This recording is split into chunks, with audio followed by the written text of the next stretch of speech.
جرأت کا نام ہے دو بند والی، عالی مقام ہے دو. أشهد أن سيدنا وسعدنا وحبيبنا وكريمنا ومولانا محمدا عبده ورسوله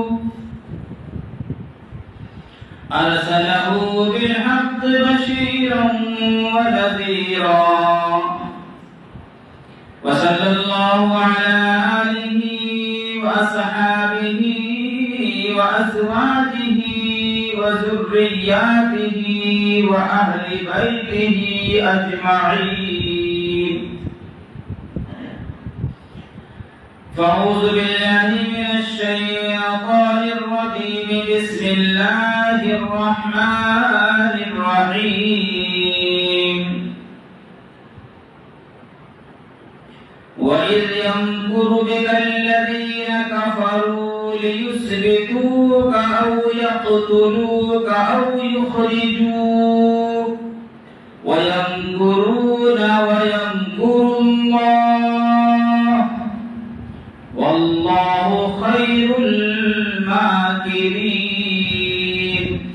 صدق الله مولانا العظيم وصدق رسوله النبي الأمي الكريم، ونحن على ذلك لمن الشاهدين والشاكرين والحمد لله رب العالمين. درشی پڑھیے اللهم صل على محمد وعلى آل محمد كما صليت على إبراهيم وعلى آل إبراهيم إنك حميد مجيد. اللهم بارك على محمد وعلى آل محمد كما باركت على إبراهيم وعلى آل إبراهيم إنك حميد مجيد. میرے محترم بزرگ اور دوستو حاضرین جمعہ، اللہ تبارک و تعالی کا بہت ہی بڑا احسان ہے کہ اللہ رب العزت نے ہمیں اور آپ کو بعد نماز جمعہ سے پہلے کچھ دیر دین کے بعد کہنے اور سننے کی توفیق عطا فرمائی. اللہ تبارک و تعالی سے دعا کیجئے کہ اللہ تعالی ہمیں 100% سچ اور حق بات کہہ کر پھر ہم سب کو سن کر عمل کی توفیق عطا فرمائے. میرے عزیز دوست اور بزرگوں، اسلامی مہینہ کا یہ دوسرا مہینہ ہے. اس مہینے کا نام سفر ہے. میری کوشش ہوتی ہے کہ جب اسلامی مہینہ شروع ہوتا ہے یا اس مہینے کے اندر اسلام، صحابہ یا اور ایسی نبی کی سیرت کی کوئی واقعات پیش آئی ہو تو اسے آپ کے سامنے گوشے گزار کرنے کی کوشش کرتا ہوں. تو یہ مہینہ سفر کا مہینہ رواں دواں ہے. اس مہینے کے اندر بھی طرح طرح کے واقعات پیش آئے ہیں. اللہ کے رسول صلی اللہ علیہ وسلم کا سب سے پہلا نکاح، شادی اسی مہینے میں ہوئی حضرت خدیجہ الکبریٰ رضی اللہ تعالی عنہا سے. انشاءاللہ اس کے بارے میں پھر کبھی. ابھی آپ کے سامنے ابھی ایک واقعہ اور اللہ کے رسول صلی اللہ علیہ وسلم کی سیرت کے پہلو آپ کے سامنے رکھنے چاہتا ہوں، جسے ہجرت کہتے ہیں. اسی مہینے کے اندر ہجرت اللہ کے رسول نے، ابو بکر صدیق نے اور دیگر صحابہ کرام رضی اللہ تعالی علیہم اجمعین نے کیا. میرے دوستو، ہجرت اپنے وطن کو چھوڑنے کو کہتے ہیں، لیکن یہ ہجرت ایک وطن چھوڑنا ایسا ہوتا ہے کہ آدمی گیا ہے، کچھ سالوں کے بعد وہ واپس آ جاتا ہے، کوئی کمانے کے قرض سے کیا، کوئی دوسرے قرض سے کیا، لیکن یہ ہجرت اللہ کے رسول صلی اللہ علیہ وسلم نے جو اس مہینے میں ہجرت کی ہے میرے عزیز دوستو، کہ وہاں اللہ کے رسول صلی اللہ علیہ وسلم کو اور صحابہ کرام رضی اللہ تعالی عنہم اجمعین کو اللہ کا نام لینے نہیں دے رہا ہے۔ جب اللہ کے رسول صلی اللہ علیہ وسلم نے اپنے نبوت کا اعلان کیا، جب نبوت کا اعلان کیا تو میرے دوستو اللہ کے رسول کو اور صحابہ کرام رضی اللہ تعالی عنہم اجمعین کو مشرکین مکہ نے طرح طرح کی تکالیفیں دینا شروع کر دیا۔ کوئی ایسا حربہ نہیں ہوگا جو اللہ کے رسول کے لیے راستہ نہ روکا ہوگا۔ ہر طرف سے صحابہ کرام کو پریشان کیا، اللہ کے رسول کو پریشان کیا، یہاں تک کہ میرے عزیزو اللہ کے رسول صلی اللہ علیہ وسلم اللہ کے گھر میں بیت اللہ میں اللہ کو سجدہ کر رہے ہیں، تمام کے تمام اونٹ کی اوجھڑی اللہ کے رسول کے اوپر رکھ دیتا ہے، کبھی اللہ کے رسول کے اوپر وہ تھوک دیتا ہے، کبھی اللہ کے رسول کو پتھر مارتا ہے، کبھی اللہ کے رسول کو گالیاں دیتا ہے۔ جب ہر طرح سے میرے عزیز دوستو صحابہ کو تکالیف دینے لگے تو اللہ کے رسول صلی اللہ علیہ وسلم نے سب سے پہلے صحابہ کو کہا کہ حبشہ کا ہجرت کرو۔ پہلا ہجرت صحابہ کرام کا حبشہ کا ہجرت، اس کے بعد وہاں سے صحابہ پھر مکے کے اندر آ گئے اور اللہ کے رسول صلی اللہ علیہ وسلم مدینہ کے لوگ آ کر اللہ سے رسول صلی اللہ علیہ وسلم سے ملے حج کے موقع پر، پھر اللہ کے رسول کو مدینے والے نے دعوت دی۔ اللہ کے رسول نے فرمایا اگر میں مدینہ پہنچ جاؤں گا، اگر میں مدینہ آ جاؤں گا تو میری حفاظت تمہارے اوپر فرض ہو جائے گی۔ مدینے کے لوگ کہنے لگے کہ اللہ کے رسول جب تک ہمارے جسم کے اندر جان ہے آپ کے اوپر ہم آنچ آنے نہیں دیں گے، ہماری جان نہیں رہے گی، ہم نہیں رہیں گے، اور اس کے بعد اللہ مالک یعنی ہم آپ کے ہر طرح سے حفاظت کریں گے، ہم آپ کو ہر طرح سے مدد کریں گے۔ تو اللہ کے رسول صلی اللہ علیہ وسلم نے صحابہ کو کہا کہ مدینہ کا ہجرت کرو۔ صحابہ مدینہ کو چھوڑ کر مکہ کو چھوڑ کر مدینہ جا رہے ہیں۔ میرے عزیز دوست ذرا غور کرو، مدینہ مکہ کو چھوڑ کر مدینہ تمام کی تمام چیزوں کو چھوڑ کر اپنے جان کو لے کر اللہ اور اس کے رسول کو راضی کرنے کے لیے مکہ کو اپنے وطن کو چھوڑ کر ہجرت کر رہے ہیں۔ اور ہجرت ایک ایسا عمل ہے اسلام کے اندر کہ پچھلے تمام گناہوں کو معاف کر دیتا ہے۔ اگر اللہ اور اس کے رسول کے محبت میں اسلام کے لیے قرآن کے لیے کوئی ہجرت کرتا ہے۔ میرے عزیز دوستو آہستہ آہستہ تمام صحابہ کرام مکہ کو چھوڑ کر مدینہ چلا گیا۔ اب مکے کے اندر چند صحابہ کرام رہ گئے، اللہ کے رسول، ابو بکر صدیق، حضرت علی رضی اللہ تعالی عنہ اور چند صحابہ رہ گئے۔ اس وقت میرے عزیز دوستو حضرت عائشہ رضی اللہ تعالی عنہ فرماتی ہے کہ اللہ کے رسول ہمارے گھر پہ صبح شام روزانہ آیا کرتے تھے، اور ابو بکر صدیق رضی اللہ تعالی عنہ نے کہا کہ اللہ کے رسول آپ مجھے بھی حکم دیجیے، مجھے بھی اجازت دیجیے میں بھی مکہ سے مدینہ ہجرت کروں۔ اللہ کے رسول نے فرمایا ابو بکر جلدی نہ کرو، ہو سکتا ہے کہ تمہارے ساتھ اللہ تعالیٰ کسی کو ساتھی بنا دے، تو اکیلا ہجرت نہیں کرے گا بلکہ تیرے ساتھ کوئی اور ساتھ میں جائے گا۔ لیکن اللہ حضرت عائشہ رضی اللہ تعالی عنہ فرماتی ہے ایک وقت ایسا آیا کہ اللہ کے رسول صلی اللہ علیہ وسلم ہمارے گھر میں دوپہر کا وقت تشریف لا رہے ہیں، کڑاکے کی دھوپ ہے میرے عزیز دوستو، اللہ کے پاک نبی نے دھوپ سے بچنے کے لیے اپنے سر پر چادر اوڑھے ہوئے ہیں اور تیزی سے چلتے ہوئے آ رہے ہیں۔ حضرت عائشہ رضی اللہ تعالی عنہا نے جب دیکھا کہ اللہ کے رسول ہمارے گھر آ رہے ہیں، جا کر جلدی سے اپنے ابا اور حضرت ابو بکر صدیق رضی اللہ تعالی عنہ کو خبر دیا کہ اللہ کے رسول آ رہے ہیں۔ اور اللہ کے رسول کو جب آتے ہوئے دیکھا ابو بکر صدیق نے فرمایا کہ کوئی بہت اہم بات ہوگی جبھی اس وقت اللہ کے رسول آ رہے ہیں، ورنہ اللہ کے رسول اس وقت ہمارے گھر کبھی نہیں تشریف آئے۔ اللہ کے رسول صلی اللہ علیہ وسلم دروازے تک ابو بکر کے دروازے تک پہنچے، فرمایا ابو بکر یا اندر آنے کی اجازت ہو؟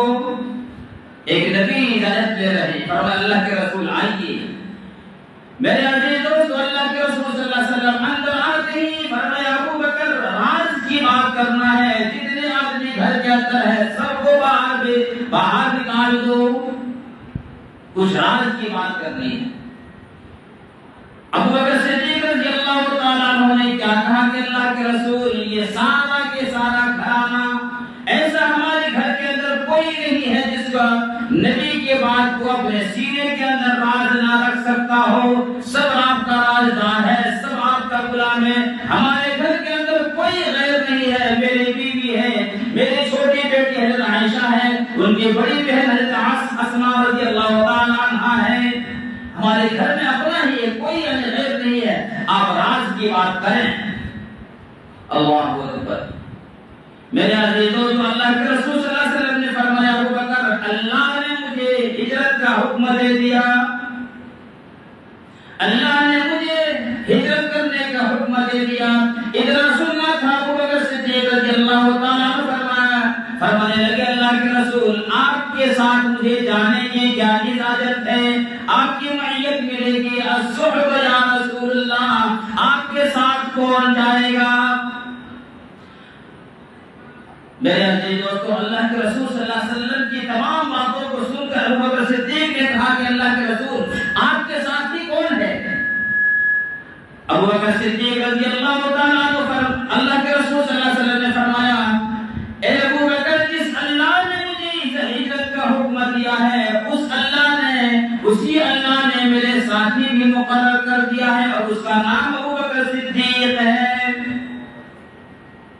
میرے عزیز حضرت عائشہ رضی اللہ تعالیٰ عنہ فرماتی ہے کہ میرے ابو نے یعنی ابو بکر صدیق نے پوچھا کہ اللہ کے رسول کیا اللہ تبارک و تعالیٰ نے میرے نام لے کے حکم دیا کہ ابو بکر کو لے کر جاؤ؟ فرمایا ہاں ابو بکر اللہ نے تیرے نام لے کے حکم دیا۔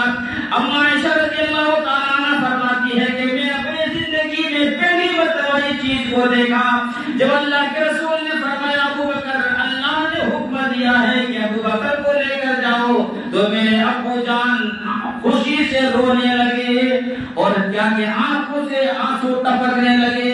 حضرت عائشہ رضی اللہ تعالیٰ عنہ فرماتی ہے اس وقت میں پہلی مرتبہ یہ دیکھا کہ لوگ خوشی میں بھی روتا ہے۔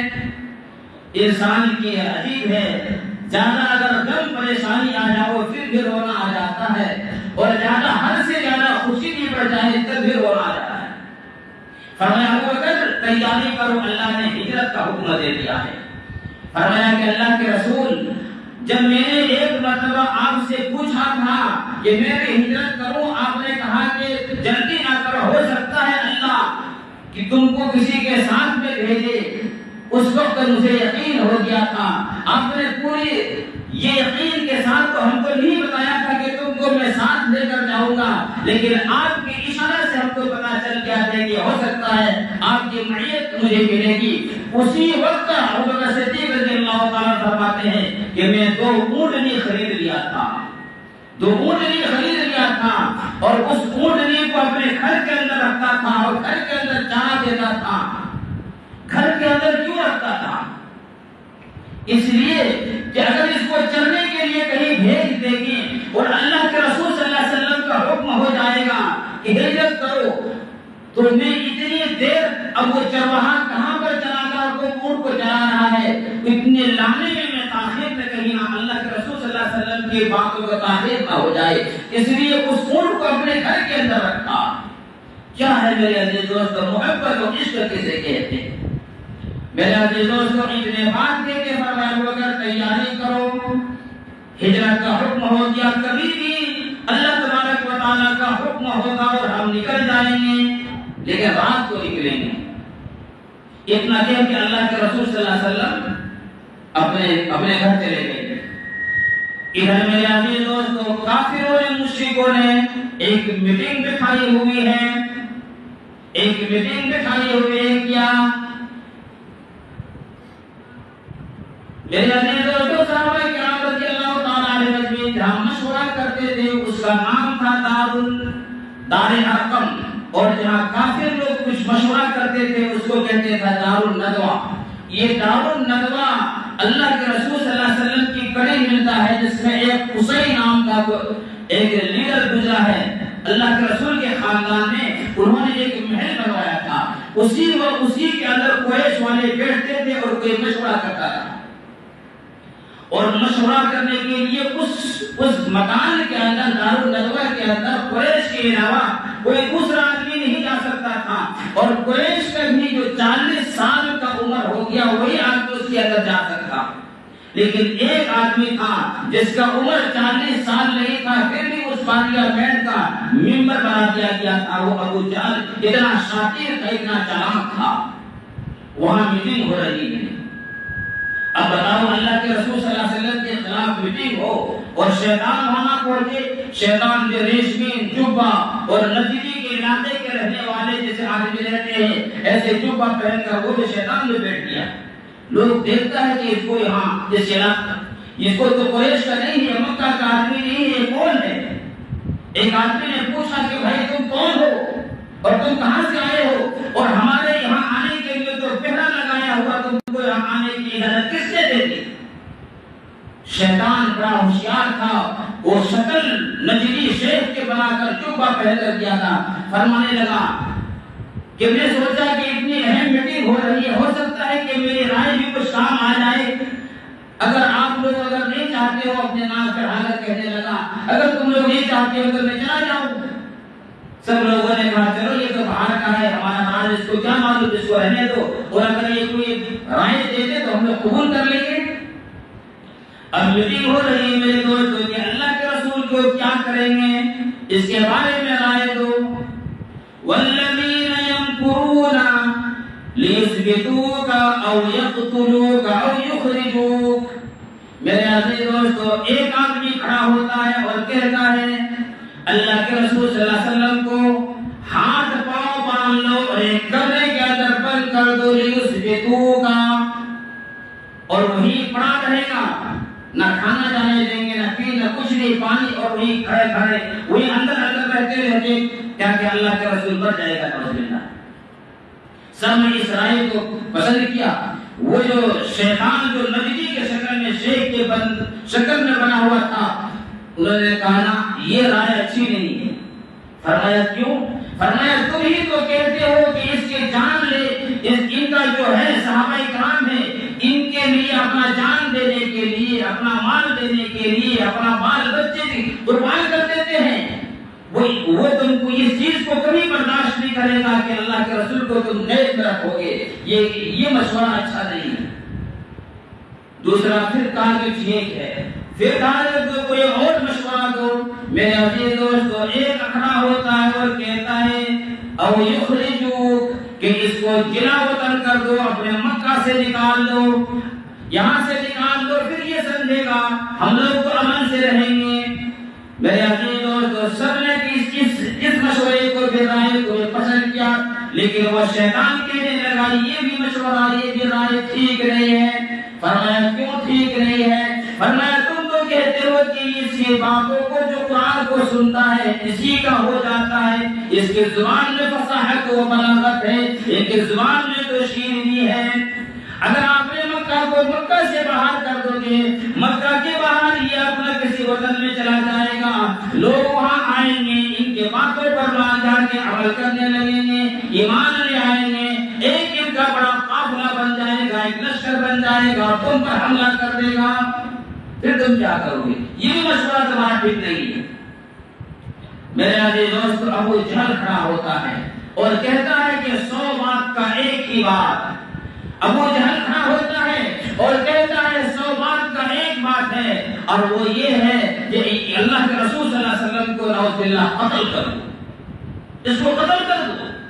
اور پھر بھی اور یہ قتل کر دو اس کا تدبیر خود بناتا ہے کہ ایسا کرتے ہیں کہ تمام قریش کے جتنے قبیلے ہیں ان قبیلے میں سے ایک ایک نوجوان کو لیتے ہیں جو تلوار چلانے میں ماہر ہو, اور تمام کے تمام مل کر ایک ساتھ حملہ کریں گے. تو بنو ہاشم اتنے بڑے قبیلے کے اکیلا جا کے ہم سے بدلہ نہیں لے سکتا. جب اس چیز کو سب کو اس رائے کو سب کو پسند آیا، اب لوگ دیکھنے لگا کہ وہ شیطان جو نبی کی شکل میں ہے یہ کیا کہتا ہے، یہ کھڑا ہوتا ہے اور کہتا ہے سب سے اچھا رائے یہی ہے، سب سے اچھا رائے یہی ہے، اور فرمایا کہ آج ہی رات کو یہ کام کرنا ہے۔ میرے پیارے دوستو، یہ میٹنگ ادھر چل رہی ہے، یہ تمام کی تمام باتوں کو اللہ کے رسول صلی اللہ علیہ وسلم کو جبرائیل امین نے بتا دیا کہ آپ کے بارے میں یثبتوک او یقتلوک او یخرجوک، یہ سب یہ تدبیر کر رہا ہے کہ یا تو اس کو قید کر لیا جائے، یا اس کو قتل کر دیا جائے، یا اس کو جنا وطن کر دیا جائے۔ وَيَمْكُرُونَ وَيَمْكُرُ اللَّهُ وَاللَّهُ خَيْرُ الْمَاكِرِينَ، یہ کافر لوگ تدبیر کر رہے ہیں کہ اس کو نکال دیا جائیں گے، اس کو قتل کر دیا جائیں گے، یہ بھی تدبیر کر رہے ہیں۔ وَاللَّهُ خَيْرُ الْمَاكِرِينَ، اللہ بھی تدبیر کر رہا تھا۔ یہ کافر لوگ، یہ مشرک لوگ اللہ کے رسول کو قتل کرنے کے لیے جا رہے ہیں، اللہ بچانا چاہتا ہے۔ وَاللَّهُ خَيْرُ الْمَاكِرِينَ، اللہ کا تدبیر بے شک تمام چیزوں پر غالب ہے۔ یہ بات ہو گئی۔ میرے عزیز دوستو، رات ہو جاتی ہے اور اللہ کے رسول صلی اللہ علیہ وسلم کے حجرے کو کتابوں کے اندر آیا ہے کہ 100 نوجوان نے اللہ کے رسول کے حجرے کو گھیر لیا، ننگی نیان سے تلوار کو نکال لیا ہے، ننگے تلوار لیے ہوئے، اور یہ جو باتیں کر رہے ہیں آپس میں کہ آج نہیں بچے گا، یہ اللہ کے رسول صلی اللہ علیہ وسلم اپنے کانوں سے سن رہے ہیں، اللہ کے رسول کی باتوں کو مذاق اڑا رہے ہیں۔ میرے پیارے دوستو، اتنے میں جبرائیل امین آتے ہیں، فرمایا کہ اللہ کے رسول، اللہ نے نکلنے کا حکم دے دیا، ہجرت کرو، مکہ چھوڑ دو۔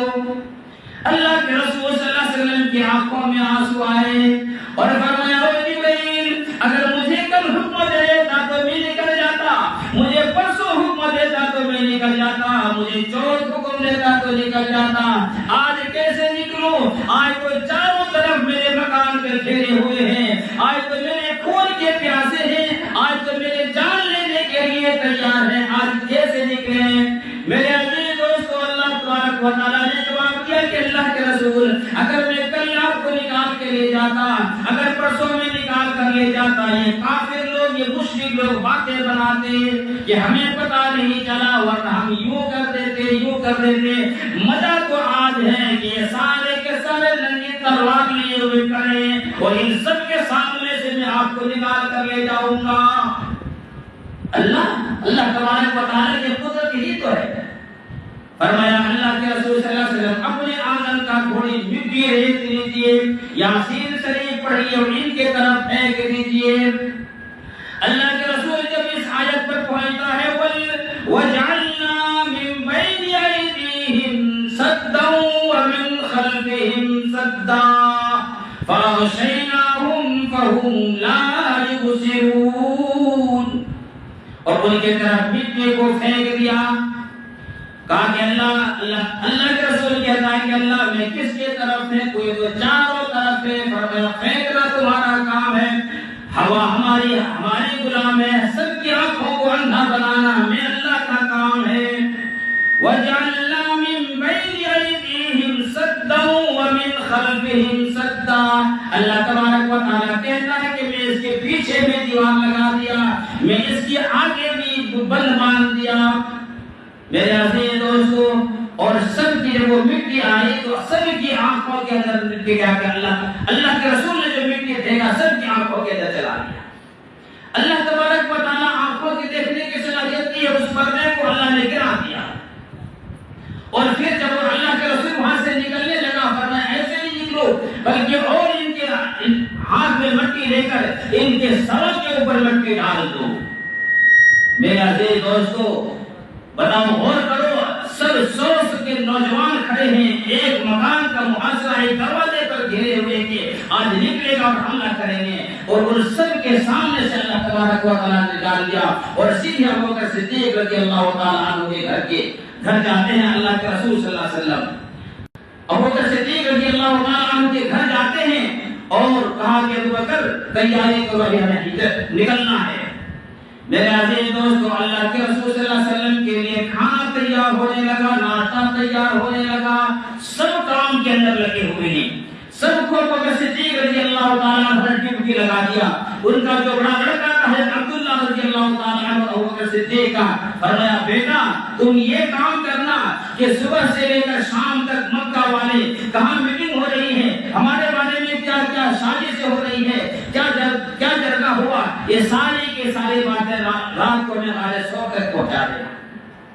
ایک غلام ہے عامر بن بحیرہ رضی اللہ تعالیٰ عنہ، ابو بکر صدیق رضی اللہ تعالیٰ عنہ کے غلام، آزاد کردہ غلام جو ان کا بکریاں چرایا کرتا تھا، فرمایا عامر تو بکریاں صبح لے جانا، بکریاں کو چراتے رہنا، اور شام جب ہو جائے تو غار ثور تک لے جانا اور ان کا تازہ دودھ نکال کر میرے نبی کو پیش کرنا۔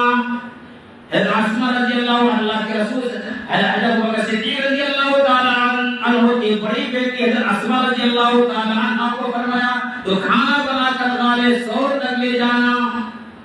میرے عزیز دوستو، یہ سارے کے سارے کو ڈیوٹی لگا دیا، اور جو اونٹ لیے تھے اس کا کیا ہوا؟ وہ اونٹ حضرت ابو بکر صدیق رضی اللہ تعالیٰ عنہ نے جو اونٹ خریدے تھے، ایک راہب تھا جو راستہ دکھانے والا رہبر، حالانکہ مکے کے اندر تھا، وہ اس وقت مسلمان نہیں ہوا، مسلمان ایمان نہیں لایا تھا۔ ابو بکر صدیق رضی اللہ تعالیٰ عنہ نے اس کو پیسے دیا اور فرمایا کہ اس لیے کہ اس کو مکہ سے مدینے کے ہر طرح کا راستہ معلوم تھا، خفیہ راستہ، جنگلات والے راستہ، کہ تمہیں ہمیں 3 دن کے بعد تمہیں غار ثور تک اس کو لے کر جانا ہے۔ میرے عزیز دوستو، تمام کو یہ ڈیوٹی لگ جاتا ہے۔ اللہ کے رسول صلی اللہ علیہ وسلم ابو بکر صدیق رضی اللہ تعالیٰ عنہ غار ثور کے اندر پہنچتے ہیں۔ غار ثور میرے عزیز دوستو، آج جوان کو بھی پہنچنے کے لیے، وہاں چڑھنے کے لیے ہمت چاہیے، لیکن وہاں کی اندھیری ہے، اور 1400 سال پہلے کا آپ اگر ذہن کے اندر کچھ تصور کریں گے، اللہ کے رسول صلی اللہ علیہ وسلم کو پہاڑوں کے اندر چڑھ رہے ہیں، کنکر ہے، ریت ہے، کانٹے ہیں۔ ابو بکر صدیق رضی اللہ تعالیٰ عنہ نے دیکھا کہ اللہ کے رسول کے ہریرے پاؤں کے اندر خون آ گئے، تکلیف ہو رہی ہے۔ میرے عزیز دوست، ابو بکر صدیق رضی اللہ تعالیٰ عنہ بیٹھ جاتا ہے اور اپنے کندھوں کے اوپر اللہ کے رسول کو سوار کرتا ہے اور غار ثور تک لے جاتا ہے۔ میرے عزیز دوستو، خدا کی قسم، پورے دنیا کے لوگ جتنے بھی ولی بزرگ آدمی بن جائیں، ابو بکر صدیق رضی اللہ تعالیٰ عنہ کے یہ عمل کا مقابلہ نہیں کر سکتا۔ کون سی عمل کا؟ جو نبوت کو اپنے کندھوں میں بٹھایا ہے اور ایک قدم اٹھایا ہے۔ تمام ولی بزرگ کی جتنے بھی عمل ہیں، اس کے مقابلے میں نہیں کر سکتا۔ اللہ ہی بہتر جانے اپنے کندھوں میں اٹھا کر کتنے قدم لے گئے ہوں گے۔ غار تک پہنچتا ہے، اللہ کے رسول اندر جانے لگے، فرمایا نہیں اللہ کے رسول آپ یہی رکیے، کیونکہ رات اندھیری ہے اور پتہ نہیں کچھ یہاں موجود چیز ہوگا۔ ابو بکر صدیق رضی اللہ تعالیٰ عنہ غار کے اندر جاتا ہے اور پوچھ کیا کہ صاف کرتا ہے، کئی سوراخ ان کے اندر تھا، اپنے کپڑے کو، اپنے جوتے کو نکالتا ہے اور کپڑے کو پھاڑ کر میرے دوستو سوراخوں کو بند کرنے لگتا ہے۔ یہاں ناشتہ جب تیار ہوا، اس وقت ناشتے کو باندھنے کے لیے جب کوئی رسی نہیں ملی تو ابو بکر صدیق رضی اللہ تعالیٰ عنہ کی بیٹی اسماء رضی اللہ تعالیٰ عنہ، جو اپنے مکہ کے اس دور کے اندر عورتیں ایک لمبی قمیض پہنا کرتی تھی، اور کام کرنے کے ٹائم پہ وہ قمیض لمبی رہنے کی وجہ سے اس کو اوپر اٹھا کر یہاں کمر بند کی طرح، آج کے دور میں اسے بیلٹ کہتے ہیں، ایسے عورت باندھتی تھی جیسے عربی میں نطاقہ کہتے ہیں، اس کو اپنے کمر بند کو حضرت اسماء رضی اللہ تعالیٰ عنہ کھولتی ہے اور اس کو 2 ٹکڑا کیا اور دونوں کیا کیا، اس کو رسی بنا کر اس ناشتے کو باندھ دیا، اور وہاں غار کے اندر جب سوراخ کو بند کرنے کے لیے یہاں بیٹی نے یہ قربانی دی، اور وہاں باپ نے اپنے تمام کی تمام کپڑے کو نکال کر میرے عزیز دوستو اور ایک سوراخ کو بند کر دیا۔ کتابوں کے اندر حدیث کی بات نہیں ہے، کتاب کی بات ہے، اس میں سے ایک سوراخ بچ گیا، اس میں سے ایک سوراخ بچ گیا، اس میں ابو بکر صدیق رضی اللہ تعالیٰ عنہ اپنے اس ایڑی کو اس کے اندر رکھ دیتا ہے، اور پھر کہا کہ اللہ کے رسول اب آ جائیے۔ اب آ جائیے اور ابو بکر صدیق رضی اللہ تعالیٰ عنہ کی گود میں رکھ کر اللہ کے رسول صلی اللہ علیہ وسلم سو گئے۔ علماء لکھتے ہیں کہ ابو بکر صدیق رضی اللہ تعالیٰ عنہ کی گود میں اللہ کے رسول ایسے لگ رہے تھے جیسے قرآن کو جب رحم میں رکھو گے کھولو گے تو وہ خوبصورت لگتا ہے، ایسے نظر آ رہا ہے۔ اب اللہ کا کرنا کیا تھا میرے عزیزو کہ جس جگہ پر ابو بکر صدیق رضی اللہ تعالیٰ عنہ نے اپنے ایڑی رکھا اسی کے اندر موجی جانور یعنی سانپ بیٹھا ہوا ہے، رات کا اندھیرا ہے، ابو بکر صدیق رضی اللہ تعالیٰ عنہ کی گود میں اللہ کے رسول صلی اللہ علیہ وسلم بیٹھے ہوئے آرام فرما رہے ہیں، اور ادھر سے وہ جانور اس کو ڈسنا شروع کر دیا۔ اب اس کو ڈسنا شروع کر دیا، اب یہ برداشت سے باہر ہو گیا۔ پھر ابو بکر صدیق رضی اللہ تعالیٰ عنہ کی آنکھوں سے آنسو ٹپ کے اللہ کے رسول صلی اللہ علیہ وسلم کے چہرے پر پڑا۔ فرمایا ابو بکر رو رہے ہو؟ فرمایا ہاں۔ فرمایا کیا؟ فرمایا کہ کسی مجھے ڈس رہا ہے۔ فرمایا اللہ کے بندے مجھے پہلے بتاتے۔ فرمایا کہ اللہ کے رسول میں یہ نہیں چاہا کہ آپ کو نیند میں خلل ہو جائے۔ میرے عزیز دوستو، رات کے اندھیرے تھا، جب صبح کے وقت ہوا تو اللہ کے رسول نے دیکھا کہ ابو بکر صدیق کے بدن میں کپڑا نہیں ہے۔ فرمایا کہ ابو بکر تمہارا کپڑا کیا ہوا؟ فرمایا کہ اللہ کے رسول یہ تمام کے تمام سوراخ کو میں بند کیا۔ اللہ کے رسول صلی اللہ علیہ وسلم کی آنکھوں میں آنسو آ گئے اور فرمایا اللہ تیرا نبی ابو بکر سے کیا کہہ راضی ہے، تو بھی راضی ہو جا اور ابو بکر کو جنت کے اندر میرا ساتھی بنا دے۔ اتنا کہنا تھا کہ میں ابھی تشریف لاتے۔ فرمایا اللہ کے رسول یہ دعا اللہ نے قبول کر لی۔ میرے عزیز دوستو، وقت زیادہ ہے، وقت نہیں ہے، واقعہ بہت زیادہ ہے۔ انشاءاللہ میں آپ کو یہ تمام یہاں سے غار ثور سے راستے کے سفر، مدینے کے سفر تمام چیز بتاؤں گا، لیکن مؤرخین لکھتے ہیں وہ سانپ جو ابو بکر صدیق کو جو ڈس رہا تھا وہ تکلیف کے لیے نہیں ڈس رہا تھا، پھر کس چیز کے لیے ڈس رہا تھا کہ ابو بکر تو اپنے ایڑی کو تو نکالو تاکہ میں بھی یہاں سے نکلوں اور دیدار مصطفیٰ میں بھی کروں۔ اس لیے ان کو ڈس رہا تھا۔ جس جگہ پہ سانپ نے ڈسا تھا اللہ کے رسول نے اپنے دھوپ کیا کہ ابو بکر صدیق رضی اللہ تعالیٰ عنہ کی گڑی میں لگا دیتا ہے۔ میرے عزیز دوستو، وہ ابو بکر صدیق رضی اللہ تعالیٰ عنہ فرماتے ہیں کہ کبھی ایسا محسوس ہوا کہ مجھے تکلیف ہوئی ہی نہیں۔ اے میرے عزیز دوستو، اللہ تبارک و تعالیٰ بڑے کارساز ہے کہ ہر تمام مشرکین مکہ وہاں انتظار میں ہیں کہ آج دروازہ کھلے گا، ہم قتل کریں گے۔ لوگوں نے کہا کہ تم کیا یہاں کھڑے ہو؟ وہ تو نکل کر چلے گئے۔ فرمایا نکل کر چلے گئے؟ فرمایا ہاں۔ دروازہ کھلا، جا کر دیکھا کہ کوئی سو رہا ہے تو کون کپڑا اتارا، چادر تانی ہوئی تھی تو دیکھا کہ نبی نہیں بلکہ علی ہے۔ پھر علی رضی اللہ تعالیٰ عنہ کو اللہ کے رسول نے کیوں یہ ساتھ میں لے کر دیا؟ انشاءاللہ زندگی باقی رہی، پھر یہاں سے آپ کو باتیں آگے کریں گے۔ میرے عزیز دوستو، اس ہجرت میں بہت سارے ہم سبوں کے لیے عبرت کا ہے، ہم سبوں کو ایک بہت بڑی سبق ملتا ہے اس چیز کے اندر۔ اس لیے ہمیں اور آپ کو چاہیے کہ ہم اللہ کے اور اس کے رسول صلی اللہ علیہ وسلم سے سچی محبت کریں، اللہ سے سچی محبت کریں، نماز روزہ کی پابندی کریں۔ اللہ تبارک و تعالیٰ سے دعا ہے کہنے سننے سے زیادہ اللہ تعالیٰ عمل کی توفیق عطا فرمائے۔ سنت عطا کرے۔